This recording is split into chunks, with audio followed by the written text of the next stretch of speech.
Halloween? Yeah, me too. Did you go to Hawaii? I did. Thank you. No, he's asking whether you actually went to Like went to school in Hawaii. Whoa, no. I went there this summer. Hawaii grad, right? Yeah. He's heard of the place. It's a nice island out there in the middle of nowhere. What are the kids being for Halloween? Halloween. My oldest is nothing because she's a teenager, so I guess she don't dress up. My second is a clown, mostly because I don't like clowns. Number 3 is a Red Stormtrooper. He's Okay. 8, so he likes Star Wars. And then my youngest is Skylar Thompson. So Oh. Yeah. picked an offensive guy, of course. So At what age? At what age should a kid stop dressing up for Halloween? I don't know. I think they should be able to dress up whatever, man. It's just that age. Sometimes they're like, I'm not gonna do that no more. That cool age. I don't Right. know what age that happens. It's different for every kid. How tough a challenge is this Kansas offense with the skill talent that they have? It's similar to a lot of these games. You have a running back that can run. He can move. He's got good ability. He can move around, do some of those things. So it always starts there for us.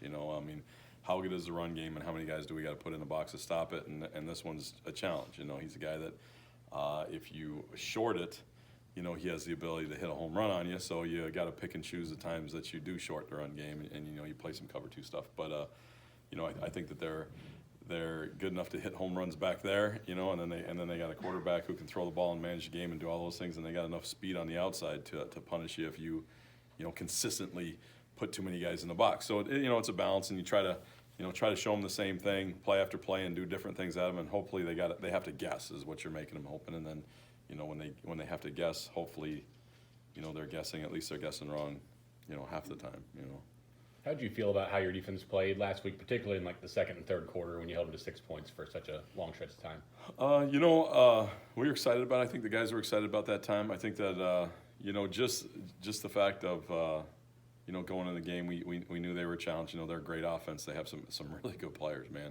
And it's a deal that we said, listen, you gotta make them punt a few times. You gotta get a couple takeaways, and you gotta make them kick field goals instead of touchdowns.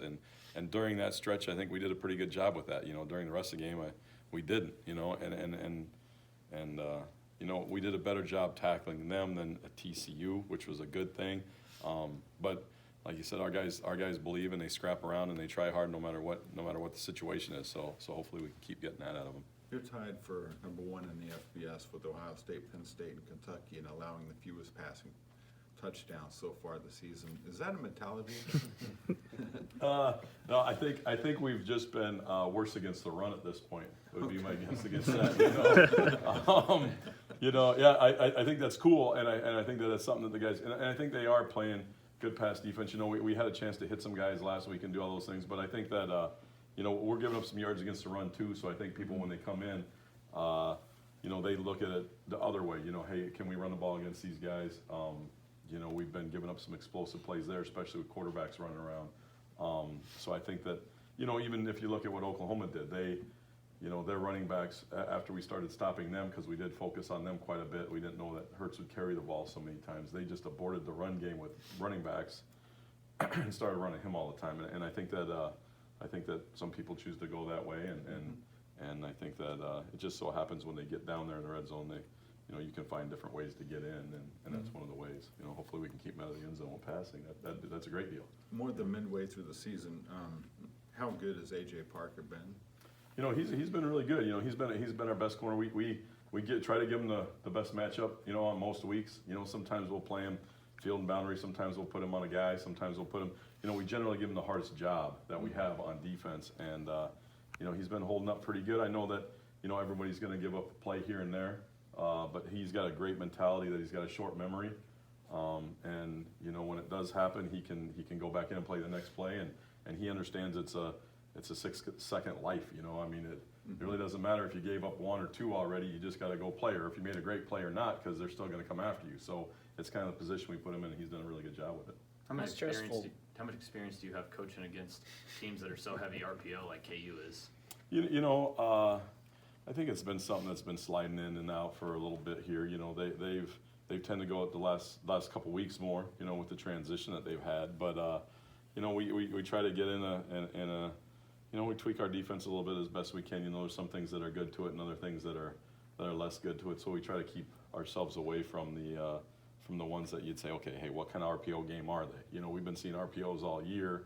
A lot of it's more outside breaking stuff, so it doesn't, with what we do, it doesn't really bother us. Okay, if they get to some other things where they're going shots or whatever, and a lot of stuff nowadays is considered RPO, but it's also look, your corner's way off, and you say, okay, they're not going to give up the fade, but I got a free 5-yard hitch.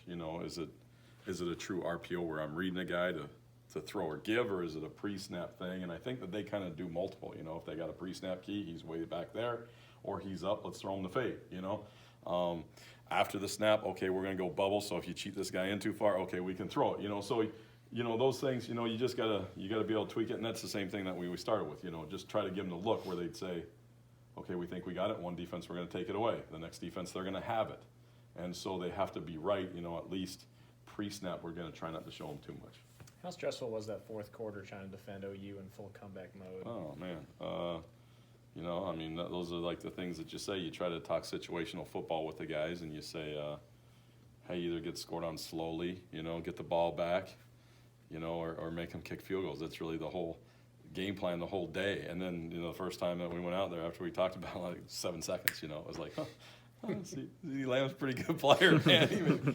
But it was stressful. It's one of those things, every game I think is stressful. Every game comes to that point where it's a tipping point, and if the guys keep battling, it's always fun. But I think all games have that point in it.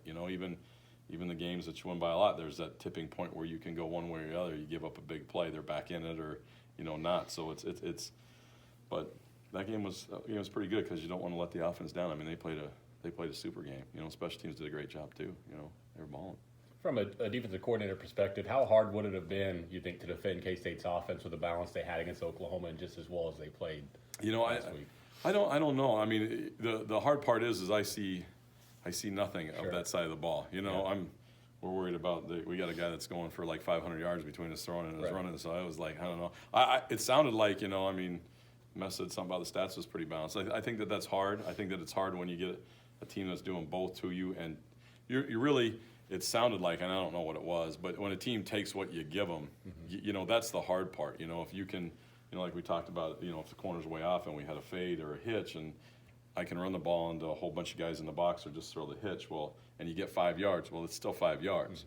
And if offenses are patient like that and they're willing to go 20 yards, or 20 plays to get that's really hard to defend. Yeah. It's the teams that get impatient and take a shot and it's incomplete, and then you get a chance on defense to say, okay, now they're off schedule, or it's third and medium or long. Okay, now maybe the odds go back in our favor a little bit, and those are hard things to defend.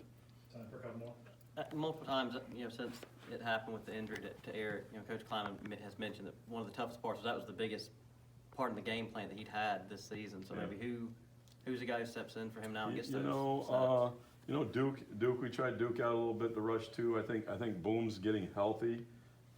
He was a guy that really had that slot going into the season, and he's just been so, his hip's been bad, and he's been back and forth, and sometimes you go out to practice and he looks great, and other times you're like, he looks like me, not quite as bad as me, but looks like an old man running around out there, and you hope that he can keep coming back and say, hey, if he keeps getting juiced up, he's a guy, and he ended up finishing the game with us in that situation, which was good. But you'd always like to have, like EG had that special burst, and you want to keep guys like that as much as you can on the field. But I think that Duke's a young guy that can really rush and do some of those things, and has that different speed level than some of the other guys we have out there.